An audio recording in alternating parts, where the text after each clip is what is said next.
السلام عليكم، مرحبا بكم في فيديو جديد على قناة بويا لايف. اليوم غادي نهضروا على موعد مباراة الرجاء البيضاوي ضد نهضة الزمامرة في الجولة الخامسة من الدوري المغربي للمحترفين 2024-2025.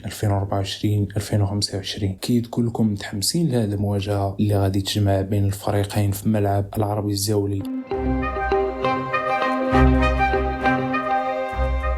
الرجاء البيضاوي اللي كيطمح يرجع بقوة هذا الموسم غادي يواجه فريق نهضة الزمامرة اللي هو خصم ماشي سهل. المباراة غادي تكون يوم الأحد 6 أكتوبر 2024 وغادي تنطلق إن شاء الله مع الساعة 6 مساء بتوقيت المغرب والساعة 8 بتوقيت السعودية. القنوات الناقلة غادي تكون كالعادة القناة الرياضية المغربية هي اللي غادي تنقل المباراة. اللي مهتم بالمتابعة يمكن يشوف المباراة مباشرة على الشاشة. واش الرجاء غادي يحقق انتصار أم لنهضة الزمامرة رأي آخر؟ شاركونا توقعاتكم في التعليقات ورأيكم في الأداء ديال الفريقين هذا الموسم. متنساوش تدعمونا بلايك للفيديو واشتركوا في القناة باش نبقاو معكم ديما نعطيكم الجديد والمزيد من الأخبار والمباريات. فعلوا الجرس باش يوصلكم كل جديد بويا لايف. تهلاو.